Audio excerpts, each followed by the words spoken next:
Actor Dhanush direct பண்ணி நடிச்சிருக்க இட்லி கடை படம் வர அக்டோபர் 1ஆம் தேதி தியேட்டரில் வெளியாக இருக்கு. மேலும் இந்த படத்தோட ஆடியோ லான்ச் நேற்று சென்னை நேரு இண்டோர் ஸ்டேடியத்தில் செம்ம கிராண்டா நடந்து முடிஞ்சிருக்கு. இந்த நிகழ்ச்சியில் பேசின தனுஷ் என்ன சொல்லியிருக்காருன்னா, பொதுவாக ஒரு படத்துல அந்த படத்தோட டைட்டில் பார்த்தோம்னா அந்த ஹீரோவோட பேரை தான் டைட்டிலாக வைப்பாங்க. என் சின்ன வயசு அனுபவங்களையும் நான் சந்திச்ச நிஜ மனுஷங்களை வச்சு ஒரு படம் எடுக்க ஆசைப்பட்டேன். அப்படி உருவான படம் தான் இந்த இட்லி கடை. என் சின்ன வயசுல எங்க ஊர்ல ஒரு இட்லி கடை இருக்கும். தினமும் அங்க போய் இட்லி சாப்பிடணும்னு ஆசையா இருக்கும். ஆனா கையில காசு இருக்காது.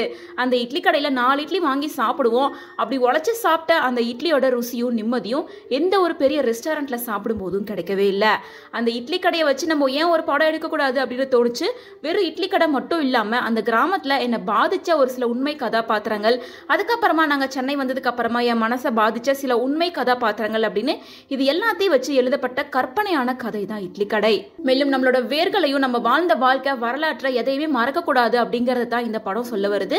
சோ எங்க குடும்பத்துக்கே நன்றியை மறக்காத ஒரு வியாதியும் இருக்கு. ராஜ்கிரண் சார் தான் எங்க அப்பா படத்தோட முதல் ஹீரோ. எனக்கும் நீங்க தான் முதல் ஹீரோ. இந்த படத்துல நீங்க இருக்கிறது எனக்கு ரொம்ப சந்தோஷம். எங்க எல்லாத்துக்கும் ஒரு ஆசீர்வாதம். மேலும் ஆக்டர் அருண் விஜய் பத்தி பேசும்போது அருண் விஜய் சார் ரொம்ப சீக்கிரமா இந்த படத்துல நடிக்கிறதுக்கு ஒத்துக்கிட்டாரு. ரொம்ப ஹார்ட் ஒர்க் பண்ணிருக்கீங்க. தூசலையும் மண்லையும் உங்களை நாங்க போட்டு புரட்டி எடுத்திருக்கோம். ஆனாலும் கொஞ்சமும் மனசு நோகாம நடிச்சு கொடுத்திருக்கீங்க.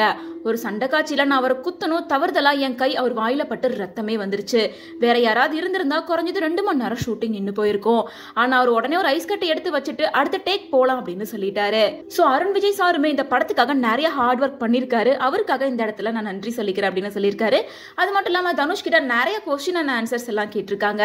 அதுல தனுஷ் கழுத்துல ரொம்ப நாளா ஒரு மாலை போட்டிருக்கீங்க. இதை பத்தி இன்டர்நெட் ஃபுல்லா பல விஷயம் பேசப்பட்டு வருது. இதுக்கான உண்மையான காரணம் என்ன அப்படின்னு கேட்கும்போது, ஜபமாலை இது என்னோட தாத்தாவோடது. எங்க பாட்டியை பார்க்க நான் ஒரு நாள் போயிருந்தேன். அப்போ எங்க பாட்டி எங்க தாத்தாவோட போட்டோ கிட்ட அந்த மாலையை வச்சிருந்தாங்க. இது என்ன மாலை அப்படின்னு கேட்கும்போது, உங்க தாத்தா 40-50 வருஷம் ஜபம் பண்ணி இந்த மாலையை வச்சிருக்காரு. ஸோ இதுக்கு சக்தி ரொம்ப அதிகம் அப்படின்னு சொல்லும்போது, அப்படியா சரி ஓகே எனக்கு இந்த மாலையை கொடுங்கன்னு சொல்லி நான் கேட்டு வாங்கிக்கிட்டேன். அப்போ கூட என் தாத்தா கிட்ட உங்களோட இத்தனை பேரன்ல இவன் தான் உங்களோட மாலையை கேட்டு வாங்கிட்டு போறான் அப்படின்னு சொல்லிட்டு இருந்தாங்க. இதுல இன்னொரு முக்கியமான விஷயம் என்னன்னா, என் பாட்டியும் இந்த படத்துல முக்கியமான கேரக்டர்ல பண்ணியிருக்காங்க அப்படின்னு ரொம்ப பெருமையா தனுஷ் சொல்லியிருக்காரு. அது மட்டும் இல்லாம தனுஷ் கிட்ட அடுத்ததா என்ன கேட்டிருந்தாங்கன்னா, ஒரு தனுஷை ஒரு லிரிக்கிஸ்டா ஒரு ஆர்டிஸ்டா எங்க எல்லாருக்கும் நல்லா தெரியும்.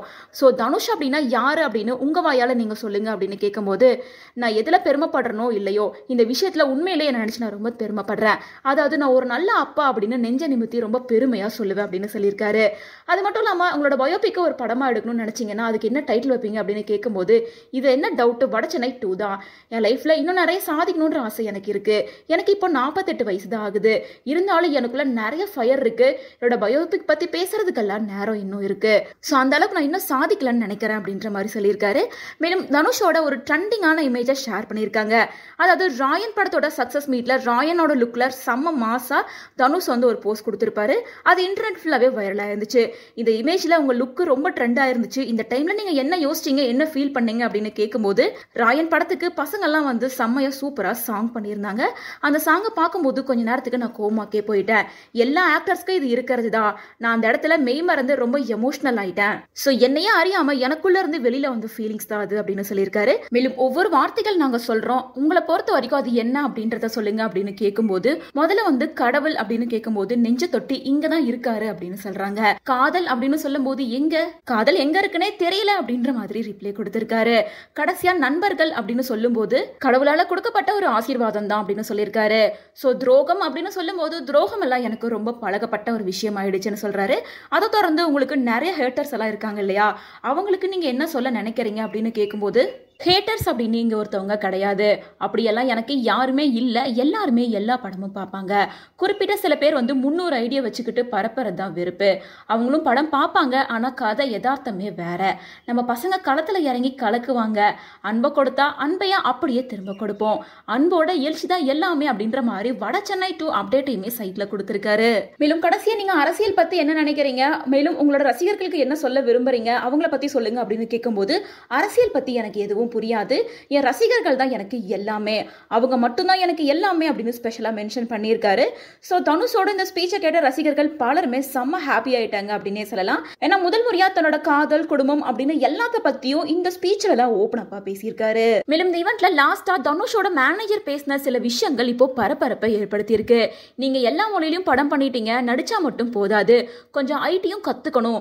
அவர் தலைவருக்கு அவர் சொன்னதுதான், ஒருத்தன் 10 பேரை எதிர்த்தா அவன் வீரன், 10 பேர் சேர்ந்து ஒருத்தனை எதிர்த்தா அவன் தலைவன். பிரபலமாக 2 வழிதான் இருக்கு. ஒன்று ரத்த சிந்தி வேர்வை சிந்தி டாப்ல போய் உட்காரணும், இன்னொன்று டாப்ல இருக்கவனை அடிக்கணும். உங்களால வளர்ந்தவன், நீங்க வாழ்க்கை கொடுத்தவன், எல்லாமே தைரியமா நேருக்கு நேர் மோதினா ஓகே, அதை விட்டுட்டு ஒரு கம்ப்யூட்டர் பின்னாடி உட்காந்துட்டு மோதக்கூடாது. தலைவன் சொன்னது மாதிரி தனுஷ் நீங்க நல்லவரா இருங்க, ரொம்ப நல்லவரா இருக்காதீங்க அப்படின்னு சொல்லியிருக்காரு. அவரோட இந்த ஸ்பீச்சுமே இப்போ வைரல் ஆயிட்டு வருது.